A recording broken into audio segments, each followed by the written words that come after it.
It's a first alert weather day, and the latest round of winter weather continues to impact Texoma. Tonight, we are keeping you updated on everything from how the roads are looking to the latest closures and even a growing need for blood donations. Good evening, Texoma. I'm Ashley Fitzwater. Thank you for joining us. Now, before we get into our team coverage, we are checking in with Chief Meteorologist Ken Johnson. And Ken, you said it's quiet now, but we have another round coming. Just some light snow flurries. We've kind of seen those off and on throughout the day today. But if we look at the radar, you're not really seeing anything that's showing up here. Not yet. And this is kind of the way it will probably look for a good part of the evening. But late tonight, another round is going to develop and push across the area. We're watching our main storm system. It's weakening, but it is pushing to the east and is going to help spark or help produce another little round of sleet, light freezing drizzle or light freezing rain, and some snow flurries across the region.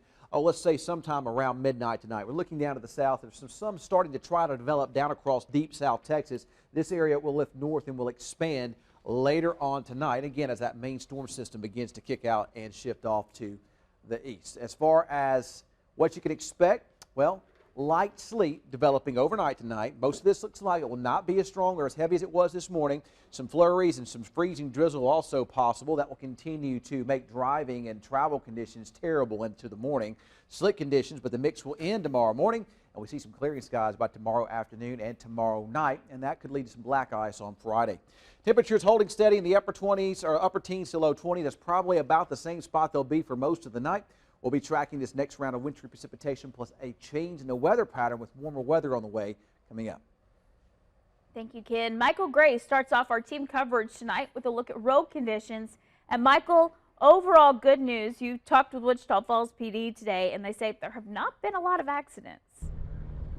Surprised was the word that came out of Sergeant Eipert's mouth, Ashley, and for good reason. As of 2 o'clock today, there were only 3 calls related for accidents, only one of them where the vehicle was damaged and a report was made. And you think back to when we had this type of weather a few weeks ago, it seemed like the calls for accidents were just flying off the hook sometimes. But Sergeant Eipert believes that having the winter conditions a second time has given the folks some practice and, more importantly, some better judgment.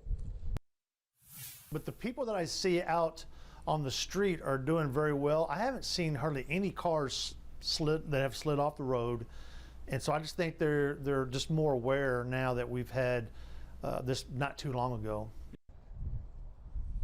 Now, obviously, the number of calls could increase overnight as we discuss the possibility of roads freezing over, but very good news to see people safe on the roads. Now, another tip you can do to avoid accidents during the daytime, and make sure your headlights are on during the daytime, not just during the night. It's just going to give another component of other drivers to be able to see you, especially maybe with some flurries coming into the area, just to stay extra safe out there. Live in Wichita Falls, Michael Grace, News Channel 6. Thank you, Michael. Another reason why wrecks have remained low is in part to state roads being cleared. Adele Lewis with TxDOT says road conditions, they've been good throughout the day, but that could change tonight. She says one of the best ways to know what kind of conditions you're driving on is to listen to the sound that your tires make as you go along.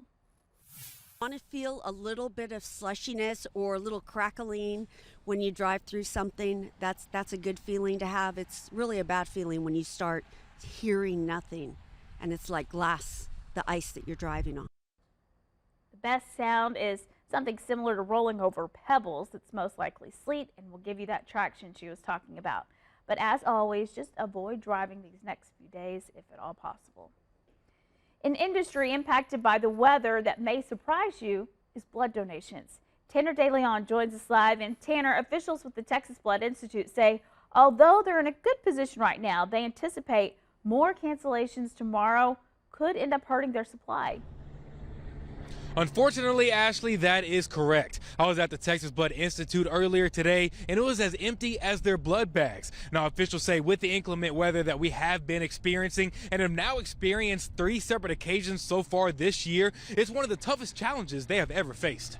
Today alone, we've had over 750 canceled units, so that's very detrimental to our supply as of now. The Texas Blood Institute is asking for the community's help in donating blood. They were supposed to be at Hershey High School today, but due to the inclement weather canceling school, they were not able to go. Visits to Old High and Holiday tomorrow could also be canceled. Their donation center on Gregory Street, however, is open, so they are asking for people to donate if they feel safe enough to leave the house. As you can see right now, it's empty, so we're just urging anyone that feels safe to get out to come donate. They need about 1,200 collections a day system-wide, and when they take a hit like this, so the impact is devastating. As of right now, they are not in panic mode, but they do have plans after the weather passes to make up for the loss. We'll take our mobile bus out and park in various places that allow us to collect and try to make up for those collections lost due to cancellations. Now, the Texas Blood Institute will be at the Sykes Centers Mall on Saturday from 12:30 to 4 in hopes to replenish the collections that they have lost due to the weather. Live in Wichita Falls, Tanner De Leon, News Channel 6. Thank you, Tanner. $114,000. That's how much Impact 100 Wichita Falls is awarding to a nonprofit organization in the greater Wichita Falls area. It's all happening in August, but the deadline to apply, it's this Friday night.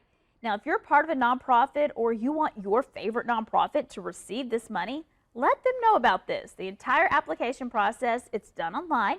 We have the links to apply for you on our website, newschannel6now.com. Now, Impact 100 Wichita Falls Grant Awards, they're meant to be transformational and really allow organizations to dream big and pursue a project that might otherwise not be possible.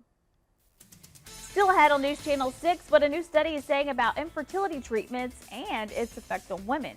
Ken? Let's take a look in Burt Burnett tonight. Temperatures here holding steady in the upper teens, around 19 degrees, northeast winds 13.